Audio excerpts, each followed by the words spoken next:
Critical race theory, or CRT, is a term that seems to have exploded onto the scene in the last couple of years, and it's taking our schools by storm.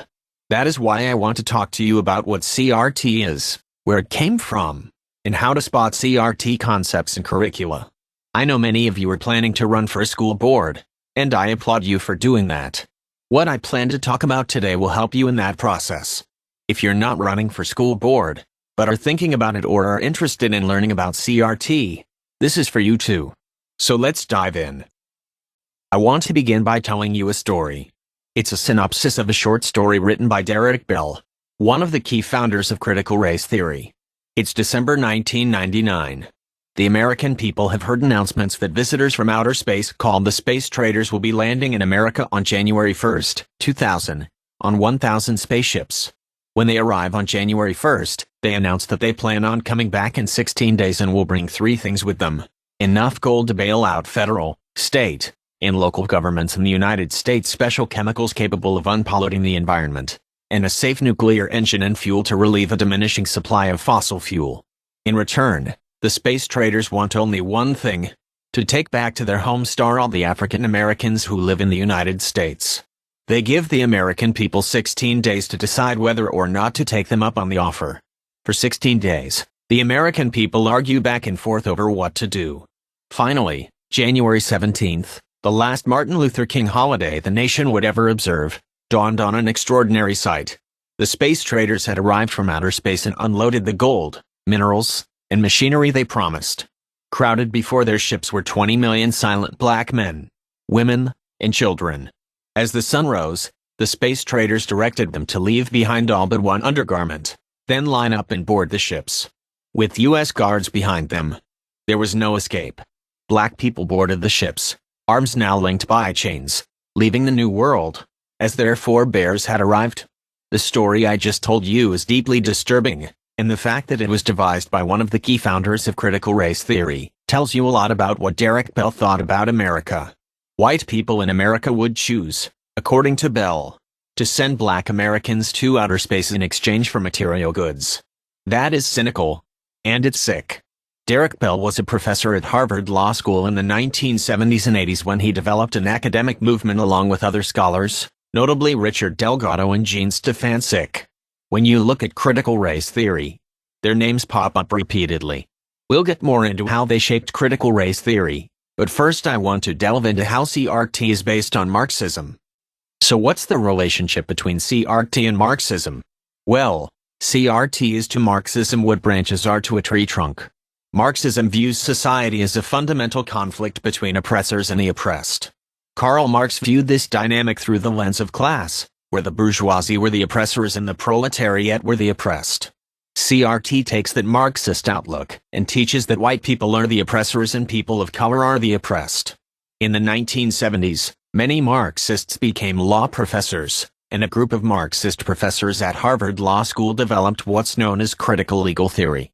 Critical legal theory teaches that American law favors the powerful, is resistant to change, and marginalizes groups who are not at the top of the power structure. Derek Bell, who started teaching at Harvard Law in the 1970s, looked at critical legal theory and decided it didn't go far enough to address race. So he, along with other law professors, developed critical race theory, which takes the Marxist dynamic of the oppressors and the oppressed and applies it to race. When you dig into critical race theory texts and interviews given by the founding fathers of CRT, you'll notice very quickly that they have a particular problem with capitalism and private property.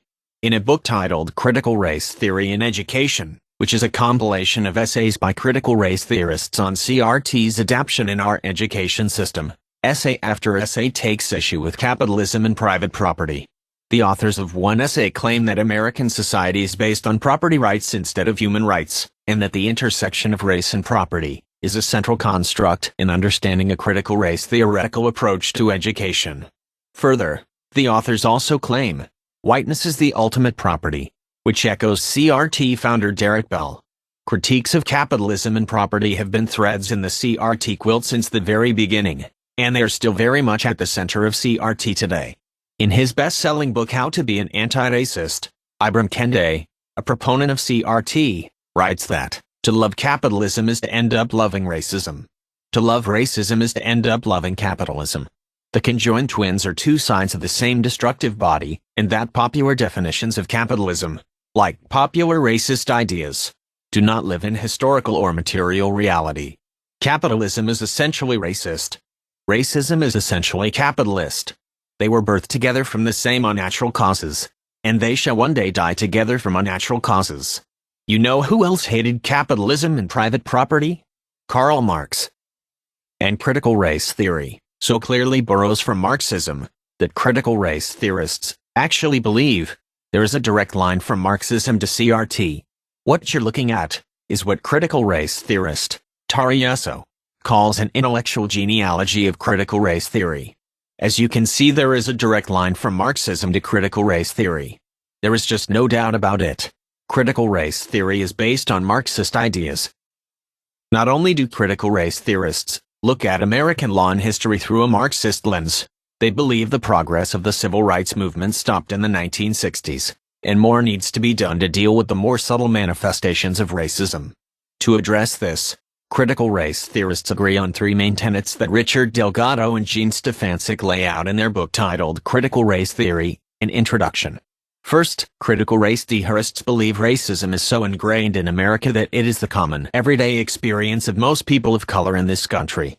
Second, critical race theorists believe whites are the dominant racial group, which has two effects on American society. Whites, because they are the dominant racial group, don't tend to see or acknowledge racism, so it's difficult to address. And whites have little incentive to change things because they are in a position of power. Third, critical race theorists believe that race is a social construct with no biological or genetic reality, and races are categories that society invents, manipulates, or retires when convenient. Further, in their definition of critical race theory, Richard Delgado and Gene Stefancic have written that unlike traditional civil rights discourse, which stresses incrementalism and step-by-step progress, critical race theory questions the very foundations of the liberal order, including equality theory, legal reasoning, Enlightenment rationalism, and neutral principles of constitutional law. Let's unpack what they mean by this. They're very clear that instead of addressing racial injustice with the kind of progress that led to the 13th, 14th, and 15th Amendments, and the progress the civil rights movement achieved, we need to check our premises as a country based on authentic liberalism and Enlightenment thinking. They are saying the idea of equality and neutrality in law are obstructing racial justice, not leading to it. Based on what critical race theorists have actually written, it is apparent that critical race theory has a serious problem with the United States of America and the philosophical foundations on which our country was built. So how did CRT go from a theory debated in law schools to an element of K-12 education, and why now? Well, a few things have happened. We've had serious racial tensions in our country following the killings of George Floyd and Breonna Taylor. The 1619 Project has emerged, setting off great debates about the history of our founding, and we are coming through a pandemic where schools closed and children were taking classes at the home, which enabled their parents to overhear what their children were being taught. I want to dial in on the 1619 Project here, because it is critical race theory at work.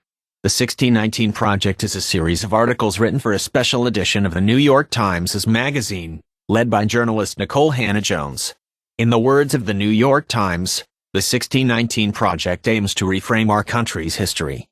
Nikole Hannah-Jones started the 1619 Project by writing, "Our democracy's founding ideals were false when they were written, and conveniently left out of our founding mythology is the fact that one of the primary reasons some of the colonists decided to declare their independence from Britain was because they wanted to protect the institution of slavery."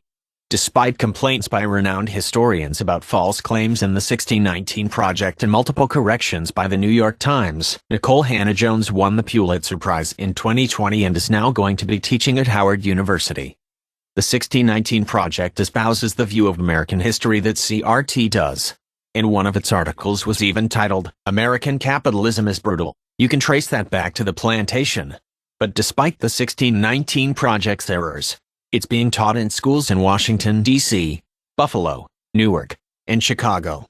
In Buffalo, New York, students in grades 7 through 12 have been taught the 1619 Project since February 2020, and the Chicago public school system is teaching the 1619 Project using the curriculum guides from the Pulitzer Center.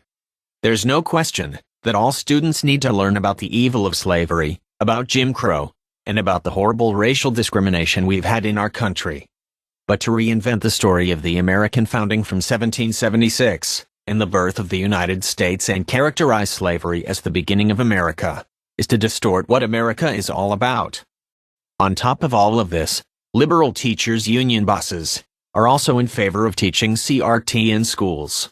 Just this year, the National Education Association, the largest teachers' union in the United States, adopted a platform that states, "The National Education Association will push critical race theory."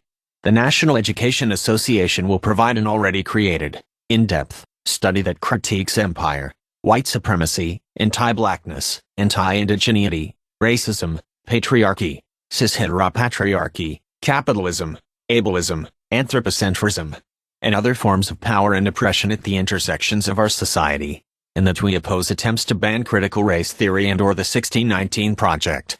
Publicly, through existing media, convey its support for the accurate and honest teaching of social studies topics, including truthful and age-appropriate accountings of unpleasant aspects of American history, such as slavery, and the oppression and discrimination of indigenous, black, brown, and other people of color, as well as the continued impact this history has on our current society. The association will further convey that in teaching these topics, it is reasonable and appropriate for curriculum to be informed by academic frameworks for understanding and interpreting the impact of the past on current society, including critical race theory. So how can you spot CRT concepts in K-12 curricula? There are a lot of buzzwords thrown around like white privilege, intersectionality, systematic racism, collective guilt, and even spirit murder. But today I want to focus on one word in particular, equity. Equity sounds like equality, but different. And the difference is this. According to critical race theory, equality means equality of opportunity, not equality of results. CRT teaches that in order to obtain equality of results, we need to discriminate and take race into account when it comes to policy.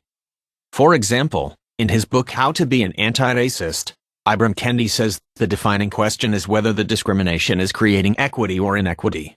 If discrimination is creating equity, then it is anti-racist. If discrimination is creating inequity, then it is racist. Further, he says, to be an anti-racist is to view the inequities between all racialized ethnic groups as a problem of policy. That's why Kendi thinks we should pass a constitutional amendment to set up a Department of Anti-Racism, which would be responsible for pre-clearing all local, state, and federal public policies to ensure they won't yield racial inequity, monitor these policies, investigate private racist policies when racial inequity surfaces, and monitor public officials for expressions of racist ideas. You see, to critical race theorists, in order to achieve equity, local and federal government policies must discriminate so that the same results are achieved by all races. If policies don't meet that standard, CRT considers them racist policies. The truth is, equality is one of the founding principles of America. It's embodied in our Declaration of Independence, that all men are created equal, that they are endowed by their Creator with certain unalienable rights, that among these are life, liberty, and the pursuit of happiness. To be sure, the United States did not live up to the promise of equality for a long time, but that promise was laid out in our founding document. We fought a bloody civil war to eradicate slavery, and if you look at the 13th, 14th, and 15th Amendments that were passed after the Civil War, they are fundamentally about equality, about equal protection under the laws, and about everyone having the right to vote. Equality is a beautiful principle that America has championed to the world. There's no doubt that the United States has been imperfect, but the concept of equality was essential to our founding, and it is an ideal worth aspiring to. Critical race theory rejects equality, and instead wants equity, which necessitates discrimination in order for everyone to achieve the same results. As CRT proponent Ibram Kendi says, the only remedy to past discrimination is present discrimination. In school curricula, equity can also be used as a catch-all term to explain why white people are racist, even white babies. In an equity toolkit released by the Arizona Department of Education, a flyer explains that babies as young as 3 months display a racial preference in who they look at. By 5, the equity flyer states, Black and Hispanic children in research settings show no preference toward their own groups compared to whites. White children at this age remain strongly biased in favor of whiteness. And some CRT diversity, equity, and inclusion consultants are making a fortune off of taxpayers to promote equity in school systems. The Eanes Independent School District, which is right outside of Austin, Texas, paid $170,000 in taxpayer money to a diversity, equity, and inclusion consultant for a year's worth of consulting. In Manhattan Beach, schools in California have also hired outside diversity, equity, and inclusion consultants, who are paid for by what's called social inclusion grants. As you prepare to run for a school board, or even if you're just a conservative who's interested in what critical race theory is, it's important to look at the definitions of terms like equity. Not only do they pop up in critical race theory texts, but they are used by school board members and in teacher trainings. So arm yourself with the facts. While critical race theory concepts have infiltrated our education system, most Americans don't know what critical race theory is. A recent Reuters poll found that 57% of adults do not know what critical race theory is. And another recent Economist poll found that those who claim to understand what critical race theory is think it is bad for America. What this shows is that most people don't know what CRT is, but when they learn about it, they don't like it. Further, Rasmussen recently reported that 78% of likely voters think it's important to teach traditional values of Western civilization in school. So not only are most Americans not familiar with what critical race theory is, when they learn about it, they don't like it, and a large majority of Americans want traditional Western values taught in our schools. That's where you come in.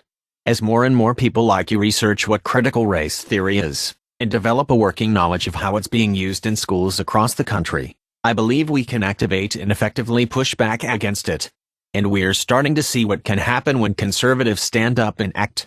In Southlake, Texas, which is a suburb of Dallas, conservative parents rallied together to defeat a ridiculous critical race theory initiative that the local school district's diversity committee had put forth.